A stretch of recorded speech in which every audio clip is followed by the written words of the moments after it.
सभी साथियों को जय भीम। राणा डे गांधी जिन्ना आज की इस कड़ी में चर्चा करेंगे। जैसे कि आपने जस्ट पिछली कड़ी में जाना कि कोई भी दल है तो उसकी प्रमुख जो है 3 भाग बताए बाबा साहब ने। एक तो केंद्रीय और एक जो है बाहर मध्य का होता है, जो क्या है उनके उद्देश्य जो भी सिद्धांत है वो दल को वोट देते हैं, ऐसा मतलब माना जाएगा। और जो केंद्रीय वो मुख्य होते ही हैं। तो उदारवादी दल क्यों विफल हुआ, उसके क्या कारण हैं, इस पर जो है चर्चा कर रहे हैं। तो आप पिछली कड़ियों को जो है पिछली कड़ी को जस्ट उसको आप जानेंगे, उसके उसके आगे ही जो है आज चर्चा करेंगे। तो वो 3 जो दल मतलब बातें बताई बाबा साहब ने किसी भी दल के लिए, एक केंद्रीय, एक मध्य और बाहर सबसे मेन होता है जनता। जनता को आपके उद्देश्य से, संगठन के उद्देश्य से, दल के उद्देश्य से कोई मतलब नहीं होता। उनको तो मेन होती है उनकी समस्याएं। यदि समस्याएं कोई भी दल या पार्टी उसको दूर करती है तो लोग उनको वोट देते हैं, समर्थन देते हैं।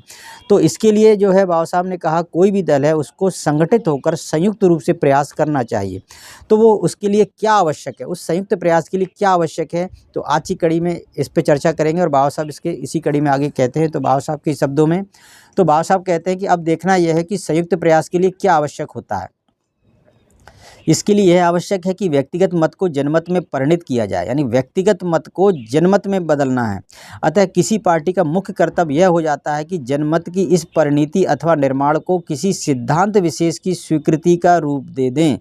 जो आपने सिद्धांत बनाए हैं उसको जनमत में उसको ले जाएं, उसको सब लोग जो है स्वीकार कर ले। सिद्धांत रूप में राजनीतिक दल जनमत की अभिव्यक्ति तथा कार्यान्वयन के माध्यम होते हैं। तो इस बात को फिर से रिपीट करूंगा, सिद्धांत रूप में राजनीतिक दल क्या होते हैं, जनमत यानी जनता का जो मत है, जनमत की अभिव्यक्ति हैं वो, यानी कि उनकी तरफ से जो है जो जनमत उसकी अभिव्यक्ति और उसके माध्यम से जो आपने कार्य किया, कार्यान्वयन की माध्यम होते हैं।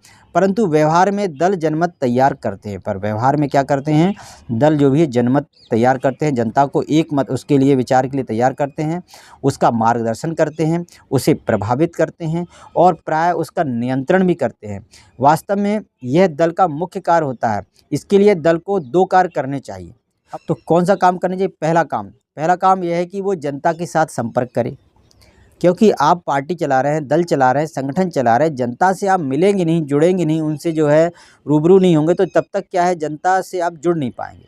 तो जनता के बीच आपको जाना होगा, जनता से संपर्क करना होगा और वह जनता के बीच में जाएं और जो भी संगठन है, दल है, उसके सिद्धांतों को, नीतियों को, विचारों को, उम्मीदवारों के विषय में जानकारी मतलब उनको देनी चाहिए। तो ये पहला कार्य हो गया। दूसरा ये काम यह है कि उसे चाहिए कि अपने जो भी माल यानी अर्थात अपनी बातों के पक्ष में प्रचार करें। जो उनका वास्तव में जो विचार है, जो करना चाहते हैं, जनमत जिस पर तैयार करना चाहते हैं, उसका जो है प्रचार करें। उसे चाहिए कि वह उनके संबंध में जनता को पूरी तरह से जानकारी देकर उनके प्रति उसे जागरूक करे। तो ये प्रमुख 2 कार्य जो हो गए, तभी जो है आप जनमत तैयार कर सकते हैं।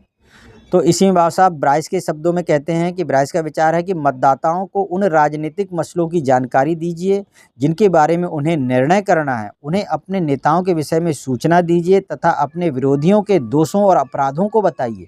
उनके विरोधी हैं, अक्सर आप देखते हैं विरोधियों के दोषों को जो है, उनकी कमियों को जो है, एक दल जो है दूसरे दल की कमियों को बताता है। ये बुनियादी बातें हैं जिनसे संगठित प्रयास का जो है स्टार्टिंग हो सकती है, यानी श्रीगणेश हो सकता है। जो दल संगठित प्रयास करने में असफल रहता है उसे स्वयं को दल कहने का कोई अधिकार नहीं होता। इतनी बड़ी जो है बात बाबा साहब ने कही। अगर आप जो है संगठित प्रयास करने में असफल रहते हैं तो आप तो दल है ही नहीं, तो आप संगठन या पार्टी या कोई दल है नहीं, तो आपको यह दल कहलाने का अधिकार भी नहीं है। तो बात आती है उदारवादी दल ने संगठन के रूप में ऐसा कौन से कार्य किए थे।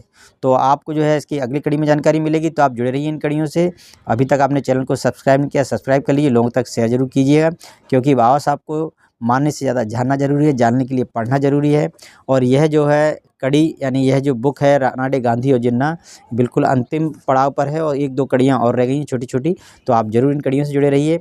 मिलते हैं अगली कड़ी में। सभी साथियों को जय भीम।